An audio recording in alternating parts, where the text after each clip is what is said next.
GST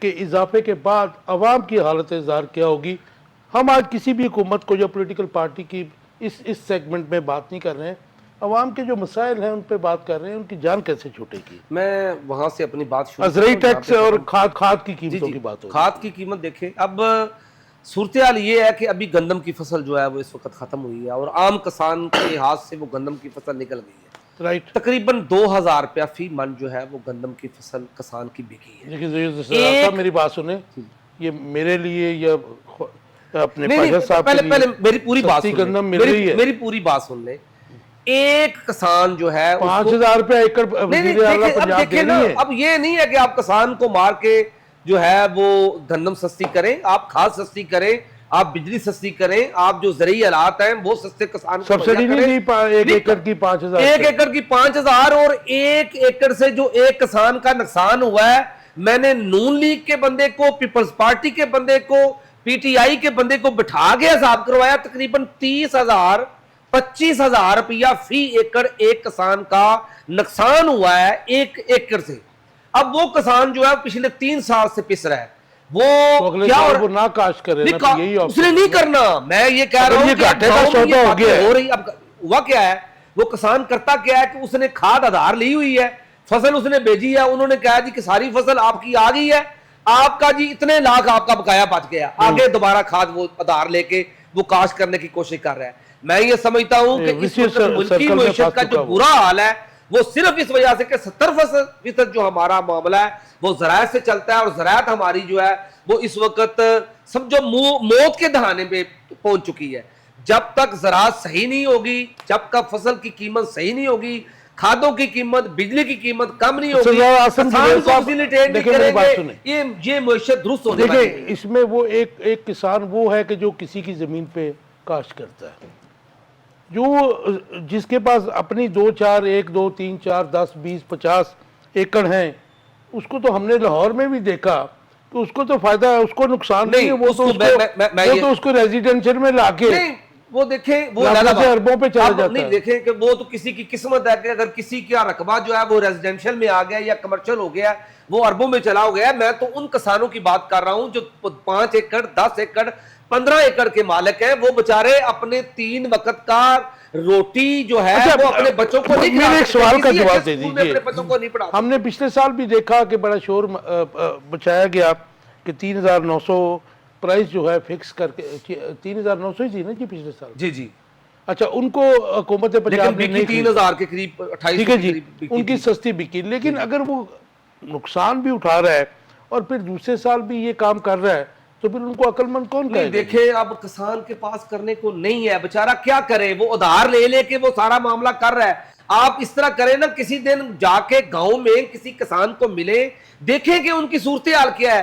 وہ اپنے 4 سال کے لیے ان کے جو زمین ہے وہ انہوں نے گروی رکھ دی ہوئی ہے. اچھا میں ٹھیک ہے, لیکن جو حکومتوں کی پوزیشن ہے پاکستان میں, جو اس وقت اکانومی کی پوزیشن ہے, میں نہیں سمجھتا کہ 5000 سے زیادہ فی ایکڑ گورنمنٹ دے سکتی ہے انہیں. وہ دے دیا انہوں نے. میں یہ کہتا ہوں 5000 ایک جو انہوں نے احسان کیا ہے وہ پتہ نہیں کس کو مل رہا ہے. کتنا فرق پڑے گا زرعی ٹیکس اور کھاد کی قیمتوں میں اضافے؟ دیکھیں کہ انکم ٹیکس جو ہے وہ, میں اس چیز کے خلاف نہیں ہوں کہ آپ جو ہے وہ کسی شعبے پہ آپ اس کی انکم پہ جو ہے لگانا چاہیے, لیکن ان لوگوں پہ لگنا چاہیے جن لوگوں کی واقعات انکم ہے. آپ ظاہر ہے کہ ایک اس میں کرائیٹیریا طے کریں, ان کو بھی آن بورڈ لیں. وہ جو کسان ہیں بیچارے جو اس وقت پس رہے ہیں, جو اس پر باہر کھا رہے ہیں, جی ایس ٹی نہیں لگنا چاہیے جی کھاد کی اور یوریا کی قیمت پہ. میں یہ سمجھتا ہوں کہ کھاد اور بجلی